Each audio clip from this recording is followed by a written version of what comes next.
So if you had to assess brand Modi in that framework, how do you assess him? People quite often ऐसा समझते हैं कि यही हमारे घर के मुखिया हैं. Are Gandhis a liability today for the Congress? नहीं, ये as a political brand. I know. So इसका जवाब जो है दो फोल्ड में है. Where do you see the BJP gaining? Where do you see the BJP losing, if at all? Yeah. And where do you see the opposition having some chances? Okay. So there are about 257 seats. I classified these states in one group जहां पर कि BJP ने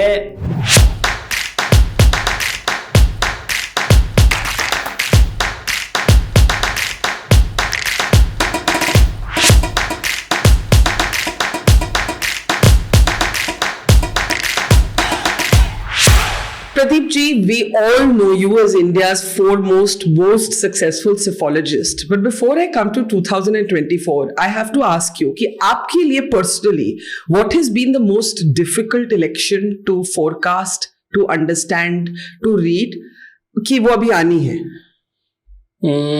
Haryana assembly election 2019 अच्छा was difficult, and assembly election of Punjab 2017 was very fascinating for us because results were totally in a different direction what we have thought of, but still we could manage to call it correctly. You have written 2 books on why India people vote the way they do, how India votes is your most recent book. Do you think that people tell pollsters the truth about who they are going to vote for? Because बहुत debate चलती है, हर बारी चलती है. Access My India has a great track record, but often polls get it totally wrong.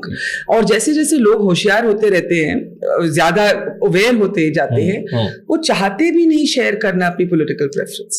देखिए, Access My India we follow very simple methodology, which is reach, connect and understand. When I say reaching out to representative sampling.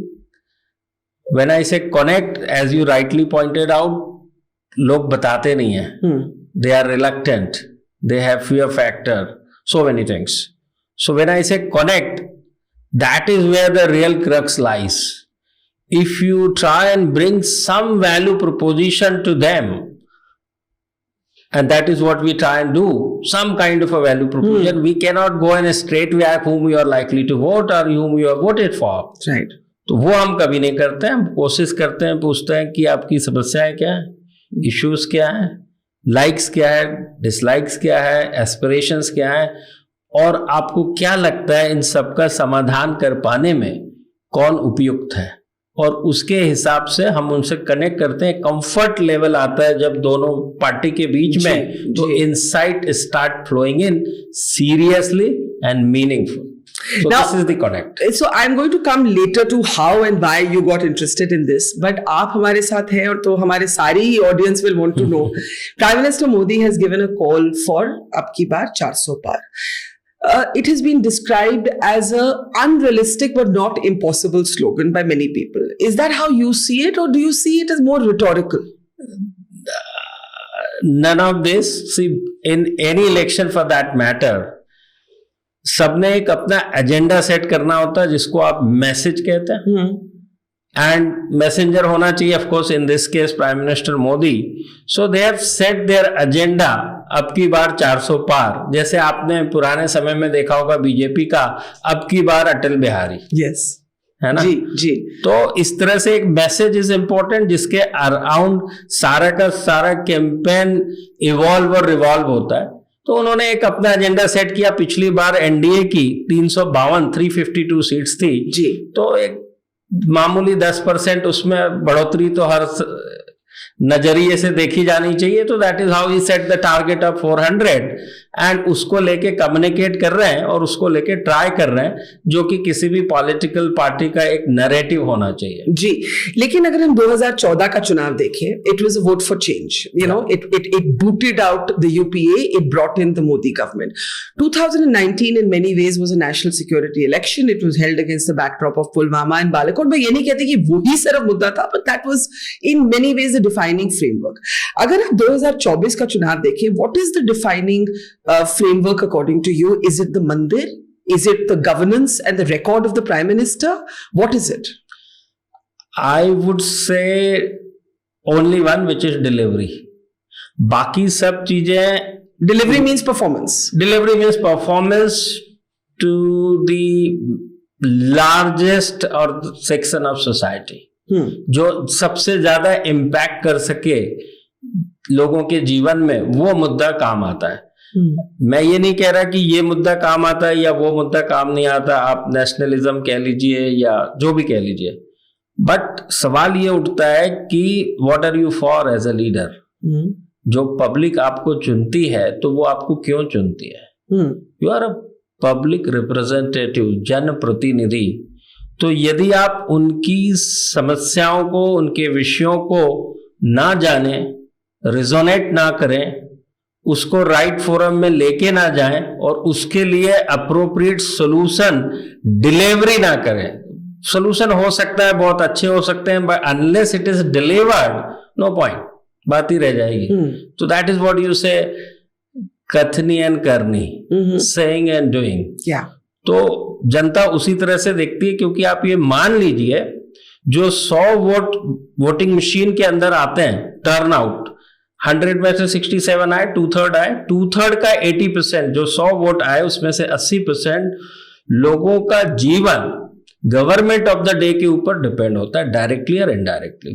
तो they elect and select government or leader for that matter very carefully, because their livelihoods depend on them, right from road, electricity, water, education, PDS, public distribution system, farm related what do you call it, suvidhaएं और व्यवस्थाएं, everything. If that is the case, then why do emotive issues work? Why emotive issues have their place? Yes, it does, but limited to 10 to 20%. So you're saying most people vote for party A or party B basis on how it impacts their daily life? Yes, absolutely, not a single % doubt in this. So if you had to assess Brand Modi in that framework, how do you assess him? Brand Modi is known largely as a delivery man. A man who resonates very well with the masses, a man who understands the pulse of common man, a man who works 24/7 or seem to be work 24/7 only for them, and not having family adding value to this. So these are the phenomena which people quite often ऐसा समझते हैं कि यही हमारे घर के मुखिया हैं. बिकॉज पिछले 10 सालों में द काइंड ऑफ डिलीवरी उन्होंने घर तक पहुंचाई है. बरका आप लोगों को लगेगा कि मैं कोई बीजेपी का स्पोक्स पर्सन हूं. आप ये देखिए, आप सोचिए जरा, इस पे विचार कीजिए. ये तो पता है कि 70% जनसंख्या रूरल में होती है, 30% अर्बन. व्हेन आई से अर्बन, यहां पर लोगों के बहुत से अपने अपने डेफिनेशंस हैं. व्हेन आई से urban 30%, 6,500 plus cities and towns. It's not 8 metros, it's not 25 major cities, it's not 100 cities. एक स्टेट में 4 से 5 जिसको आप एयरपोर्ट सिटी कहते हैं. No, 6,500. मीनिंग इस 30% का जो absolute 1/3 which is 10 points and 70% rural, ये 80% रूरल और पुअर है, और इनकी जो जिंदगी है वो कहते हैं कि less than $100 a month even today. That's the reality. तो अब मोदी ने क्या किया, आप ये सोचिए कि इस 80% के घर में पानी नल से नहीं आता था. ये लोग काऊ डंक या कोल के ऊपर खाना बनाते थे. इसमें से 50% वुमेन के तो बैंक अकाउंट बहुत ही कम मात्रा में थे. ठीक है, इंडिया पुरुष प्रधान देश है कहते हैं, तो महिलाओं को अपने घर के मेल मेंबर के ऊपर, चीफ वेज अर्नर के ऊपर डिपेंड होना पड़ता है. उनके सामने you know the kind of state they are in. Indira Awas Yojana पहले से थी, इंदिरा गांधी के समय से, बट उसके अंदर जो scale, speed and spread phenomenon. आप खुद वुमेन हैं, एक वुमेन जिसके हाथ में कुछ पैसा ना हो और उसके नाम के ऊपर यदि घर हो जाए, हम बड़े संपन्न लोगों में भी वुमेन के पास यदि उसके नाम पर मकान हो जाए, उससे बड़ा प्लीजर आप कोई सोच सकते हैं? तो कहने का मतलब क्या हुआ कि नल से जल की कल्पना, शौचालय की कल्पना, आपका आवास विच इज हाउसिंग पहले भी थी। डीबीटी की पूरी डायरेक्ट बैंक ट्रांसफर, जो राजीव गांधी कहते थे 100 रुपए चले और 15 रुपए पहुंचे, आज भी ये नहीं है कि 100 में 100 पहुंच जाता है। Lots of leakages, but thanks to technology. और जो डीबीटी है वो जब पी चिदम्बरम फाइनेंस मिनिस्टर थे यूपीए गवर्नमेंट में, ये उनकी कल्पना है। उन्होंने सारा डिजाइन खाका बनाया था, कुछ हद तक शुरुआत भी हो गई थी। बट आप किसके खाते में ट्रांसफर करेंगे? पहले तो बैंक अकाउंट चाहिए ना। और जो स्केल और स्पीड फिर ये सरकार जो लेके आई, making sure it get delivered, तो डिलीवरी के बिना तो क्या है, आई मीन जी कुछ भी हो लाइफ में, उसके बिना तो क्या होता है। तो ये सारी चीजें जो नरेंद्र मोदी ने किया, आप सोच नहीं सकते इसके बारे में, सोच नहीं सकते आप कि कैसे हो सकता है, उनका जीवन क्या होगा। तो कुछ तो परिवर्तन लेके आए, कुछ तो किया, and he is seen working only for them, because there is no children to leave anything to, no other life, nothing at all. He has only one thing. And जब आप ये जितने भी विषय मैंने गिनाए, आपको नहीं लगता कि ये हर घर के एक जो चीफ वेज अर्नर होता है, मुखिया होता है, ये उसके विषय है? पर एक और भी मैंने इंटरेस्टिंग चीज देखी है, दैट व्हेन पीपल स्ट्रगल, जो लोगों की मुश्किल चैलेंजेस होते हैं लाइफ में, एम्प्लॉयमेंट, इन्फ्लेशन, कीमतें, अब हमने देखा है कि young main in India have even lined up कि हम इजराइल जाते हैं काम करने के लिए, या वो ड्यूप होके रशिया के वॉर में फंस रहे हैं। मतलब there is in some sections that level of desperation to change their lives, but politically they don't penalize the Modi government for their difficulties. जब difficulties होती है, आपने सारी पॉजिटिव चीजें लिस्ट की, मैं बोल रही हूँ what about a young man today who says कि मैं इजराइल जाके नौकरी ढूंढूंगा, वहां वॉर चल रही होगी लेकिन मुझे नौकरी की जरूरत है। Why do you think the Modi government, जिसको कहते हैं ना टेफ्लॉन, एक टेफ्लॉन क्वालिटी है, not to the government, not to their MPs, not to their MLAs, but certainly to the Prime Minister? So बिल्कुल आपने सही बताया कि unemployment, inflation, even in the first corona wave, management of corona, उसके साथ और भी तमाम चीजें, meaning there are problems, not a single percent doubt on to that, not a single percent doubt on to that, but the question here is who is more appropriate और उपयुक्त to tackle the to resolve these problems. Right. और जो आपने बताया, मैं पहले भी कहता हूं, देखिए समस्याएं तो 50 साल और 100 साल पहले भी थी, और 50 आज भी है, और 50 साल बाद भी रहेंगे। There is not a single percent doubt. Human kind है तो बहुत बड़ा है, और मैं कह रहा हूं यूएस में भी प्रॉब्लम जी, ह्यूमन काइंड है तो समस्या है, it is as simple as that. But वही तो सारा खेल है कि जब एक वोटर वोट करने जाता है तो उसके माइंड में ये रहता है कि एक तरफ समस्याएं हैं उसकी खुद की जी, एक आवाम की है, कम्युनिटी की है, और एक देश की है। This is how drill down to the last, एक इंडिविजुअल के माइंड तक चीज आती है। तो वो देखता है कि बड़े, मैंने जैसे कहा ना, वो बड़े शिद्दत के साथ इवैल्यूएशन करता है कि क्या समस्याएं हैं, क्या अच्छाई हुई, क्या बुराई हुई। जैसे मैं हमेशा कहता हूं कि any election for that matter 3 element होते हैं, वादे, दावे, इरादे। जो सरकार में इनकम्बेंट गवर्नमेंट, वो तमाम तरह के दावे करेंगे कि उन्होंने क्लेम करेंगे ये सारा कुछ किया है जी। जो अपोजिशन है उनके पास चॉइस नहीं है, वो वादे करेंगे कि इफ वी गॉट इलेक्टेड, लेकिन हम आपके जीवन में ये परिवर्तन लेके आएंगे, आपके लिए ये सुविधाएं लेके आएंगे। और इन दोनों के बेसिस पे जनता अपने इरादे बताती है। That is where I am coming to, कि वो इवैल्यूएशन इतना क्रिस्प, इतना पक्का करते हैं। आपने सुना होगा यशवंत सिन्हा फाइनेंस मिनिस्टर थे 99 to 2004 की गवर्नमेंट में, और जब वो 4 में गए हजारीबाग से चुनाव में, तो महिला मिली, बोली दादा आप केरोसिन का भाव बढ़ा दिए। उनके माइंड में वो चीज स्टक हो गई कि आपने यू आर रिस्पॉन्सिबल जो केरोसिन का भाव बढ़ा हुआ है, तो and he loss very badly, right. तो बोलने का मतलब ये हुआ कि जो आपने बताया समस्याएं, यस मैं कह रहा हूं एन नंबर ऑफ समस्याएं, उसमें महंगाई और बेरोजगारी सबसे ऊपर है जी, बट सवाल वही आता है कि भाई इसको सुलझा पाने में who is the right doctor. और ये इतनी भी आसान नहीं है, ये दोनों समस्याएं जो इन्फ्लेशन और बेरोजगारी, तो ये तो यूएस की भी समस्या है, यहाँ की भी समस्या है, और जनता ये अच्छी तरीके से जानती है कि इसको सुलझा पाने में या समाधान कर पाने में केवल एक व्यक्ति या एक सरकार कभी भी जिम्मेदार नहीं हो सकती। हाँ, लेकिन उसके अलावा उसके हाथ में, जो मेरे हाथ में मैं वो कर सकता हूं ना जी, जो मेरे हाथ में ही नहीं है मैं कैसे कर सकता हूं। Now my question is, this leaves the people who don't vote for the BJP. And I think you were telling Raj Chengappa at India Today that if you look at it in vote percentage, आपने कहा था कि 37% अगर BJP को गया roughly last time, then there is this whole remaining portion or percentage of India's population that did not vote the BJP. But of course, we have the first past the post system, so vote share only tells you that much.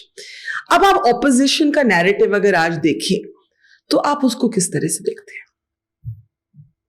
देखिए, आप opposition, as a opposition जब आप election में जा रहे हैं तो आपको करना क्या है, राइट? आपको एक नैरेटिव सेट करना है, आपको एक रोड मैप दिखाना है, राइट, कि इफ वी वर इलेक्ट, हमको आपने यदि जिता के भेजा तो हम आपके लिए क्या करेंगे। और जैसे बोलते हैं ना कि एक डॉक्टर यदि वो न्यूरो सर्जन है और न्यूरो से रिलेटेड बात करेगा तो उसकी तो सब सुनेंगे। जैसे ही एक डॉक्टर न्यूरो सर्जन हार्ट की बात करने लगता है तो उसको सुनने का जो इंटरेस्ट है वो चला जाता है, बहुत कम होता है, ना कह रहा जी। तो उसके लिए जरूरी है कि एक लीडर चाहिए होता है अपोजिशन में ऑलवेज, जिसको आप कहते हैं एक मैग्नेट चाहिए होता है।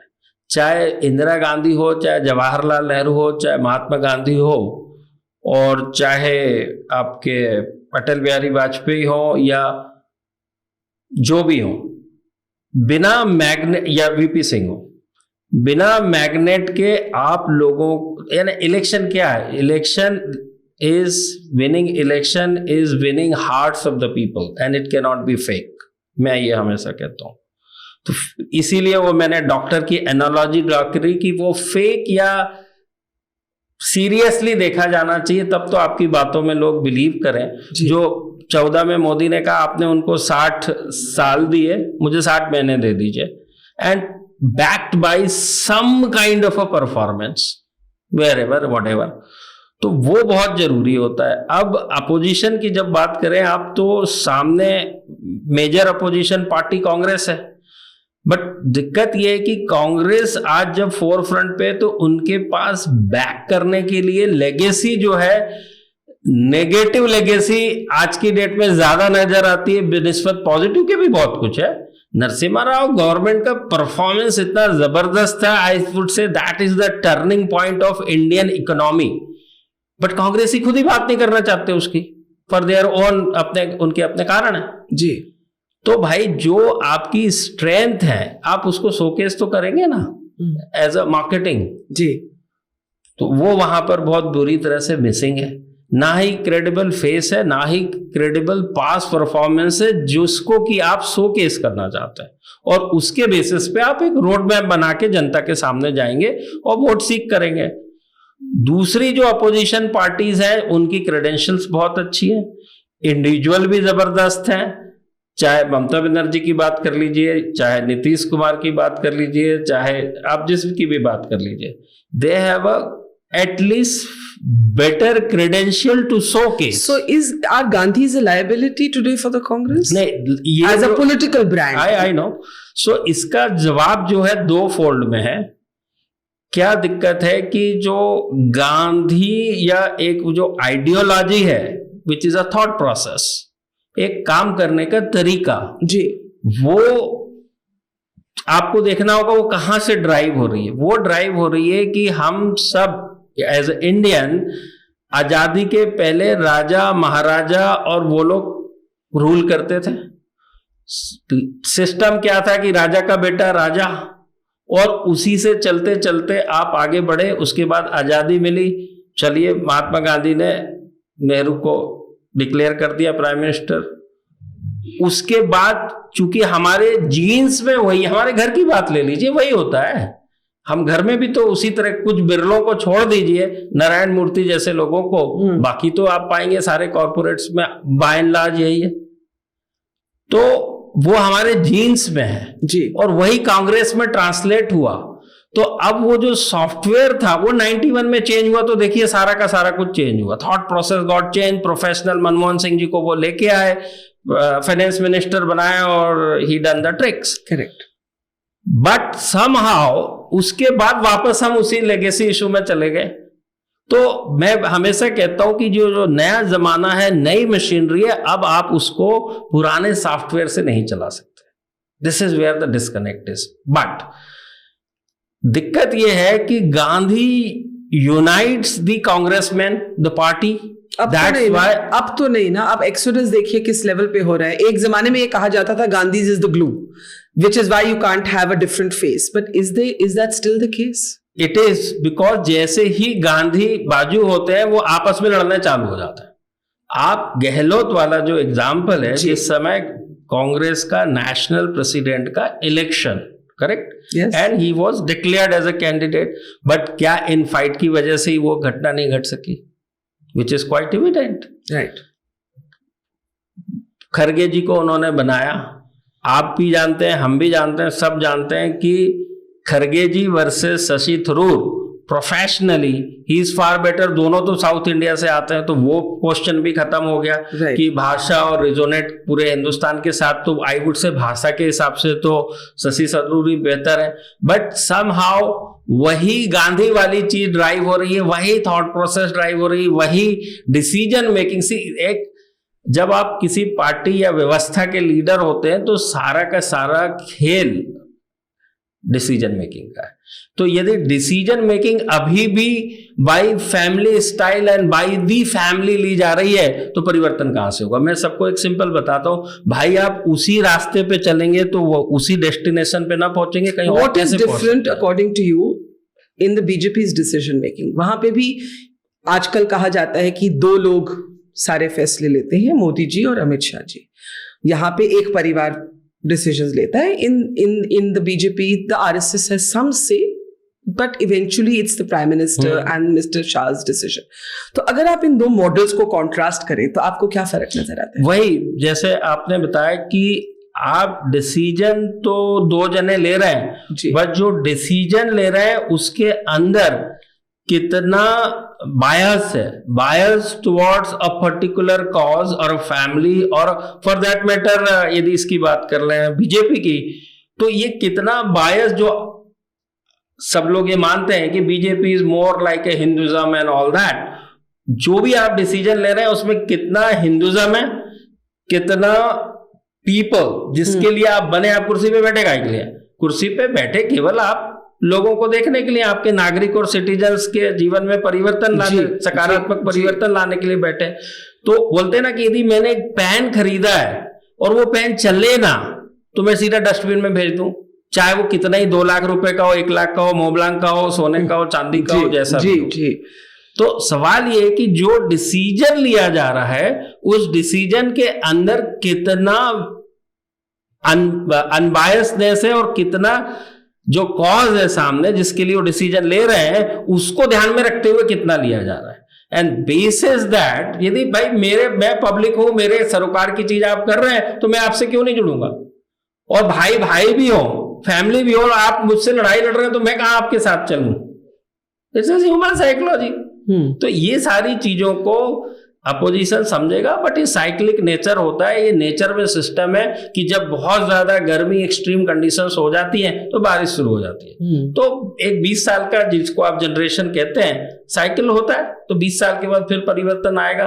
तो ये सारे की सारी जो आपने कांग्रेस की बात करी, इसको कंप्लीट डिमोलिश होके एक नया उदय होगा, एक नई पार्टी बनेगी। बट मुझे याद है योगेंद्र यादव ने एक बार कहा था, तब वो कांग्रेस के साथ नहीं थे, वो कांग्रेस के क्रिटिक थे, उन्होंने कहा था Congress must die before it revives, the Congress must die, मतलब ये खत्म होना जरूरी है before a new model. Do you agree with that? Of course yes, absolutely I agree. It's like आज की डेट में वो इमारत जो बुलंद होती थी वो खंडहर बन चुकी है, तो उस पे यदि आपको नई इमारत बनानी है तो उस खंडहर पे आप उस फाउंडेशन पे नहीं बना सकते, आपको उसको डेमोलिश करना पड़ेगा, नई इमारत। What does demolition look like in this situation? ऐसे होता है कि ह्यूमन काइंड एक जनरेशनल शिफ्ट होता है जिसकी मैं बात कर रहा हूं। तो वो जो पुराने लेगेसी के जो नेता थे या हैं कांग्रेस के अंदर या बीजेपी के भी अंदर, जब वो एक समय के साथ साथ अपने आप सिस्टम से बाहर हो जाएंगे, नई जनरेशन आ जाएगी तो अपने आप सारा कुछ नया हो जाएगा। Opposition makes the allegation that we don't have a level playing field. कभी वो electoral bonds की बात करते हैं, कभी वो weaponization, जिसको वो कहते हैं weaponization of enforcement directorate की बात करते हैं। ये किस हद तक according to you एक राजनीतिक मुद्दा है? Arvind Kejriwal at the time that we are having this conversation is in jail. बड़ी रैली हुई, इंडिया अलायंस के जो इंडिया ब्लॉक के पार्टीज हैं वो इकट्ठे आए, उनके वैसे जो भी कॉन्ट्रडिक्शंस हैं उन्होंने कुछ घंटे एक तरफ रखा। Do people feel sorry for jailed leaders? Again, जैसे आपने बताया कि ये ईडी या जो भी है गवर्नमेंट एजेंसी सीबीआई का दुरुपयोग या उपयोग किस तरह से लोग देखते हैं और किस तरह से होता है, तो मेरा ऐसा मानना है जो भी पावर में होता है, पावर का मतलब ये सरकार में है तो सरकारी व्यवस्थाओं को आप इस्तेमाल करेंगे, आर्म सिमुलेशन टूल्स जो भी अवेलेबल है सरकार के पास। तो जब कांग्रेस थी वो भी इस्तेमाल करते थे, या कोई भी गवर्नमेंट थी वो भी इस्तेमाल करते थे, ये भी कर रहे हैं। तो होता ये है उसमें कि जब इस टूल का इस्तेमाल होता है और जिस जगह पे इस्तेमाल इसको किया जाता है, यदि उस जगह पे वाकई में वीक टर्फ हो, जिस पर्पस के लिए वो इस्तेमाल किया जा रहा है, सो कॉल्ड कोई किसी भी तरह का विषय गुनाह हो या किसी भी तरह का करप्शन हो वगैरह वगैरह, तो ये टूल को बहुत अच्छी तरीके से इस्तेमाल कर लेंगे। और फिर ये भी होता है कि टूल तो टूल है, आप कितने एफिशिएंटली उसको इस्तेमाल कर रहे हैं, this is to be seen. और आज के जमाने में हो ये रहा है बिकॉज थैंक्स टू टेक्नोलॉजी हम सब इंफॉर्मेशन युग में जी रहे हैं, तो इतनी सी बोलते हैं ना, एक कांच का गिलास भी यदि टूट जाए तो पूरी दुनिया को पता चल जाता है। तो अब पता ज्यादा चल रहा है, पहले भी होता था बट पता कुछ ही लोगों को चलता था और उसकी चर्चा करने के प्लेटफॉर्म नहीं थे जी। अब सोशल मीडिया आ गया फ्री में जी चाहे बात भी करनी है फोन पे भी तो आपको पैसा लगेगा, आप क्यों बात करेंगे इन विषयों की जिसका उससे कोई लेना ही देना नहीं, आपका सरोकार ही नहीं। तो उसकी चलते आप इस चीज को ज्यादा देखते हैं। लेकिन हाँ, जनता ये देखती है कि यदि जो जिम्मेदार है उनके जीवन में सकारात्मक परिवर्तन लाने, इफ ही गेट्स विक्टिमाइज्ड तो सिंपैथी आती है, और यदि वो इज गुड फॉर नथिंग तो हु केयर्स, कर लीजिए जो तो अब आप केजरीवाल का केस देखें तो it's a very interesting electoral question. Delhi is a state where people seem to like both Kejriwal and the Prime Minister. Local election हो तो आप does well, national election हो तो BJP does well. अब ये जो situation, नई situation है, people are being in a way asked to choose. Assembly election अभी है नहीं एक साल तक। क्या लगता है इसका कोई पॉलिटिकल इम्पैक्ट होगा? वही जैसे आपने जवाब दे दिया उसका कि दोनों में लोग अलग तरीके से, क्योंकि आज के again thanks to technology people do take informed decision. अब उनको अच्छी तरह से पता है ये रोड अच्छी या खराब है तो इसके लिए कौन जिम्मेदार है, म्युनिसिपैलिटी, स्टेट गवर्नमेंट और सेंट्रल गवर्नमेंट, उनको अच्छे से पता है ये रोड किसकी जिम्मेदारी है। तो जैसे आपने कहा कि जनता केजरीवाल को स्टेट इलेक्शन में और अभी एमसीडी में भी पिछले दिनों चाहा और इलेक्ट किया, बट नेशनल इलेक्शन में हमने 2 बार देख लिया, 7 की 7 सीटें जो है वो Will the alliance with the Congress make any difference? Even alliance के दोनों के वोट जोड़ दें तो सब जगह बीजेपी का 50% से ज्यादा वोट था पहले भी जी। तो फर्क तो पड़ेगा, थोड़ा तो फर्क पड़ता है सिंपैथी का, बट सवाल है कितना फर्क पड़ेगा, क्या ये निर्णायक होगा? आज की डेट में मुझे ऐसा नहीं लगता कि ये निर्णायक इन फेवर ऑफ अपोजिशन होगा, मुझे नहीं लगता। बिकॉज इलेक्शन पहली चीज नेशनल इलेक्शन है, दूसरी चीज जो आज ये नजर आ रहा है केजरीवाल जी का एक जो जुडिशरी ने भी जो इतने तमाम लोगों के प्रति अपना एक स्टेटमेंट दिया है, और वो उस स्टेटमेंट में कहीं कुछ ऐसा तो लगता है कि कुछ तो है, कितना है क्या है वो तो मुझे और किसी को नहीं पता। तो जब तक उसका निर्णय ना आए दिस साइड और दैट साइड, तब तक जनता भी जो है अभी बीच में बैठी हुई है, जैसी पहले थी वैसी अभी है। चर्चे में इलेक्टोरल बॉन्ड्स भी हैं। हाँ, और ऑपोजिशन का कहना है कि देखो सारे पैसे बीजेपी की तरफ चले गए। Now of course since the inception of politics, business will gravitate towards power. Yeah. लेकिन ये एक चिकन एंड एग सिचुएशन है। आप ऑपोजिशन कहती है कि हमारे रिसोर्सेज ही इतने कम है बीजेपी के मुताबिक, ये एक इक्वल फाइट नहीं है। देखिए दो चीजें हैं इसमें, एक बॉन्ड गए जैसे आपने बता दिया, उसकी बड़ा लार्ज बेनिफिशियरी बीजेपी है जी, विच इज ऑब्वियस, नेचुरली जो पैसा दे रहा है वो किसी वजह से ही पैसा दे रहा है, राइट? ऐसे तो नहीं दे रहा। और लोग बोलते ना उगते हुए सूरज को या जीतने के कॉज में ही अपना इन्वेस्टमेंट करते हैं, जो भी करते हैं। दूसरा आपका क्वेश्चन था कि अपोजिशन के पास पैसा नहीं है, वो कहते हैं ठीक है। तो वही मैं आपको कहना चाह रहा हूं कि जब केजरीवाल ने सरकार बनाई दिल्ली के अंदर, पहले 13 में बनाई कांग्रेस के सपोर्ट से, और बाद में 15 में सरकार फुल मेजॉरिटी के साथ बनाई, उनके पास कहाँ पैसे थे? जैसे मैंने अभी एग्जाम्पल दिया शरद यादव का, उनके पास कहाँ पैसे थे? पैसे की नहीं जरूरत है, विजन की जरूरत है, नियत की जरूरत है। पैसे नहीं चाहिए, पैसे तो जनता देने के लिए जानी जाती है इंडिया के अंदर, कंट्रीब्यूशन की, भाई आप लो पैसा लो। और आम आदमी पार्टी को भी दिया था पैसा, बिल्कुल दिया था, बड़ी संख्या में दिया था, छोटे छोटे लोगों ने दिया था, रिक्शे वाले रेडी वाले के लिए जाने जाते थे जी। तो कहने का मतलब है कि पैसे से इलेक्शन नहीं, आपके विजन, आपकी नियत, आपकी नीति से इलेक्शन जीते जाते हैं। वो आपको सही लाना पड़ेगा, पैसा अपने आप आ जाएगा।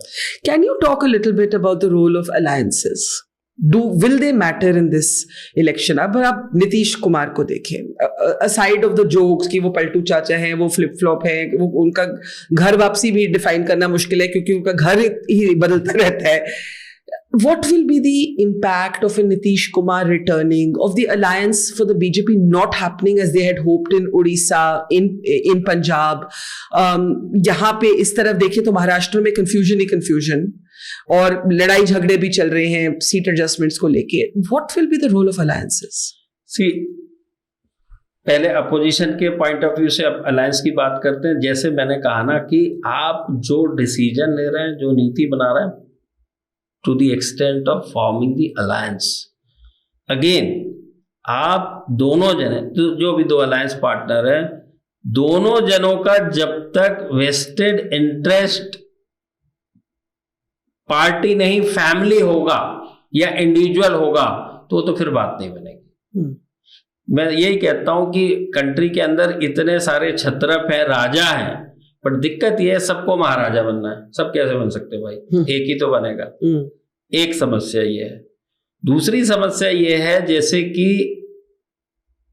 2015 में अलायंस फॉर्म हुआ कांग्रेस, नीतीश एंड लालू। देखिए आपने 2/3 से ज्यादा बड़ी विक्ट्री हुई, वो भी बैकड्रॉप ऑफ 2014 की बीजेपी की landslide victory in Bihar also and national also. क्यों? क्योंकि वो अलायंस 6 महीने से भी पहले सीटों के साथ फॉर्म करके डन कर दिया गया जी, डील डन है।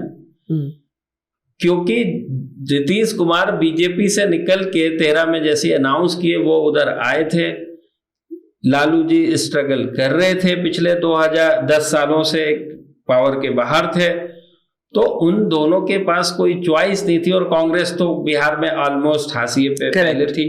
तो तीनों ने खुले दिल से शिद्दत के साथ अलायंस किया और सक्सेसफुल भी हो गया।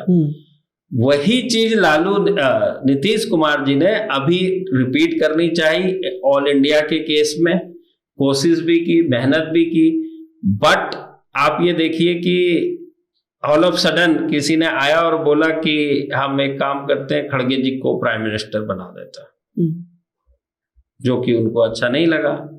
उनके लगा कि यार मैं ही फाउंड कर रहा हूं, मुझे डिक्लेयर करो या ना करो, चर्चा तो करोगे, किसी इतने बड़े विषय की बात हो रही है। तो कहने का मतलब है कि सब लोग अपनी अपनी ढपली बजा रहे हैं, तो सब अपनी ढपली बजाएंगे तो फिर यूनाइटेड और अलायंस तो सिर्फ नाम का ही हुआ ना जी, काम का कहाँ हुआ। यूपी की बात करें तो जी, I mean the BJP other than Apna Dal didn't have an ally, doesn't need an ally, लेकिन ये एसपी कांग्रेस जो इकट्ठी आई है, इसका क्या इम्पैक्ट होगा इफ एनी? एसपी कांग्रेस का इम्पैक्ट बिल्कुल होगा, जरूर होगा, बट टू द एक्सटेंट और लिमिट ऑफ माइनॉरिटी वोट्स। इससे कम से कम माइनॉरिटी वोट्स का स्प्लिट नहीं होगा, ये क्लियर है इस अलायंस के साथ। बट एक बात है कि वोट का स्प्लिट होना, और दूसरी बात है कि वोटों का जुड़ाव होना, जो कि बसपा और सपा का गठबंधन हुआ जी, तो माइनॉरिटी प्लस दलित वोटों का जुड़ाव हुआ, 40% के ऊपर भी हुआ, बट सीटें 15 आई। लेकिन जो माइनॉरिटी वोट्स है उसको सीटों में कन्वर्ट होने के लिए उत्तर प्रदेश के अंदर कुछ सीटों के ऊपर कंसोलिडेशन है, जैसे कि संभल, नगीना, सहारनपुर, यहां पर तो चांसेस बनते हैं। बट ये 3-4 सीटों को छोड़ दें तो दूसरे तरफ आपकी 76 सीट है उत्तर प्रदेश के अंदर, तो वो उतना डेंट नहीं कर पाते हैं जितना बड़ा डेंट एसपी बीएसपी कर सकते थे, और थोड़ा बहुत किया, पूरा नहीं कर पाए फिर भी, because of performance of BJP. According to you, is this election entirely a foregone conclusion? Foregone तो मैं कभी नहीं कहता हूं। मेरा ऐसा मानना है कि मैं स्पोर्ट्स की एनालॉजी करता हूं कि यार अभी 10 रन भी बनाने के लिए बाकी है, यदि 2 ही विकेट गिरे हैं, बट फिर भी कुछ भी हो सकता है कभी भी। फोरगॉन तो नहीं कहूंगा, बट क्वाइट एविडेंट है कि अपोजिशन कहीं कुछ करता हुआ नजर नहीं आ रहा, और बीजेपी अच्छा खासा करती हुई नजर आ रही है। बहुत जगहों पे आपने बीजेपी अलायंस की बात करी थी, अलायंस हो गए, बहुत जगह पे नहीं हो पाए, जैसे बड़े उसमें पंजाब और तमिलनाडु है जी। ये 2 स्टेट ऐसे थे जिसके अंदर BJP is just nothing, and Andhra Pradesh में हो गया, वहां पर भी 0 था। तो आंध्र प्रदेश में हो गया, उड़ीसा में नहीं हुआ, तमिलनाडु में नहीं हुआ, पंजाब में नहीं हुआ। यदि कि यहां भी अलायंस हो जाता था, फिर मैं पक्का कह सकता था यार अब तो कुछ बचा ही नहीं, राइट अब तो कुछ बचा ही नहीं। तो वहां पे फाइट होगी, थोड़ी होगी। महाराष्ट्र में जैसे कि अलायंस तो है, बट इन फाइटिंग इतनी ज्यादा, और महाराष्ट्र एक अलग तरीके का स्टेट है। Maharashtra is the only state in the country जिसकी, जो वोटर्स की बात कर रहा हूं, पब्लिक की बात कर रहा हूं, लॉयल्टी फैक्टर चरम पर होता है। मराठा इतनी जल्दी अपनी लॉयल्टी चेंज नहीं करते, इसलिए आप पाएंगे महाराष्ट्र में अभी भी पिछले असेंबली इलेक्शन में, जबकि दोनों ने 2x2 चुनाव लड़ा, ने 2 बड़े अलायंस फॉर्म होने के बावजूद भी 27 इंडिपेंडेंट या छोटी पार्टी के कैंडिडेट जीत के आते। 27, जो आज के समय में बड़े बड़े स्टेट में 1 या 2 भी नहीं आते, 3 आते, बस खत्म होगी बात जी। इसका मतलब यह है कि मराठों की जो रीजनल छत्रप हैं, जो आपको इतने बड़े नजर नहीं आते, मैं गिनाने जाऊंगा तो पूरे 25 गिना सकता हूं आपको, 35 डिस्ट्रिक्ट में 25 जी। तो मराठा इतनी जल्दी चेंज नहीं करते हैं, इसीलिए ये बड़ा इंटरेस्टिंग देखने वाला होगा कि कौन सी पर्सनालिटी के साथ कहां पर क्या होता है। तो हमारे लिए महाराष्ट्र बड़ा interesting. Now, because you can't share numbers, I must ask you in the end to give us an overview. Where do you see the BJP gaining? Where do you see the BJP losing, if at all? Yeah. And where do you see the opposition having some chances? Okay, so there are about 257 seats. I classified these states in one group, जहां पर कि BJP ने केवल 19 सीटें opposition ने जीती थी। 257 में से खाली 19 सीटें जो है अपोजिशन पार्टी ने जीती थी। ये जो स्टेट्स हैं, महाराष्ट्र, बिहार, कर्नाटक, मध्य प्रदेश, छत्तीसगढ़, राजस्थान, गुजरात, यहाँ 95% स्ट्राइक रेट था। तो यहाँ तो अब क्या बढ़ेगी BJP, right, already maxed out. जो भी होना है तो थोड़ा बहुत पीक हो गई, नीचे ही आना है, ऊपर जाने की तो यहाँ गुंजाइश जी। नहीं है। दूसरा जो ग्रुप है, बीजेपी का स्ट्राइक रेट करीब 60% था, उसमें उत्तर प्रदेश सबसे ऊपर है। वहां पर 80 में से गठबंधन ने, एनडीए ने 64 सीट जीती थी, जी। तो 16 सीटों का वहां पर खेल है। एल्बो रूम है। दूसरा है वेस्ट बंगाल, वहां पर 42 में से बीजेपी ने 18 सीटें जीती थी, 24 सीटों का वहां पर एल्बो रूम है, उससे कम भी हो सकती है 18 से। तो ये जो स्टेट्स हैं, उड़ीसा, तेलंगाना, असम, ये जो स्टेट्स हैं, यहाँ पे बीजेपी ने 60% सीटें जीती, यानी 40% का रूम यहाँ पर है। और ये जो है करीब 185 सीटें, जिसमें से 76 सीटें अपोजिशन ने जीती थी। तो बीजेपी के लिहाज से उस 76 में वो कितना डेंट मार पाते हैं, to be seen, and opposition के लिहाज से उस 76 को कितना इंप्रूव कर पाते हैं, दैट इज द सीन। बड़ी बात है तीसरा ग्रुप जी। तीसरा ग्रुप बड़ा इंटरेस्टिंग है, जहां पे कि 105 सीटें हैं और बीजेपी या एनडीए ने केवल 5 सीटें जीती थी, यानी कि 95% अदर साइड अपोजिशन का स्ट्राइक रेट था। ये स्टेट है तमिलनाडु, आंध्र प्रदेश, केरला, पंजाब। इन जगहों पे इसीलिए बीजेपी इतना ट्राई कर रही कि कुछ अलायंस हो जाता। तमिलनाडु में जो पिछली बार एआईडीएमके के साथ था, और एक सीट 39 में से 40 पांडिचेरी को ले लीजिए, तो एक सीट जीती थी एआईडीएमके ने। पंजाब के अंदर 2 अकाली दल के साथ गठबंधन था, तो 2 अकाली दल और 2 बीजेपी ने जीती थी, तो 2 और 1 ये 3 सीट, और 2 सीटें जो है आपकी इन्होंने जीती थी।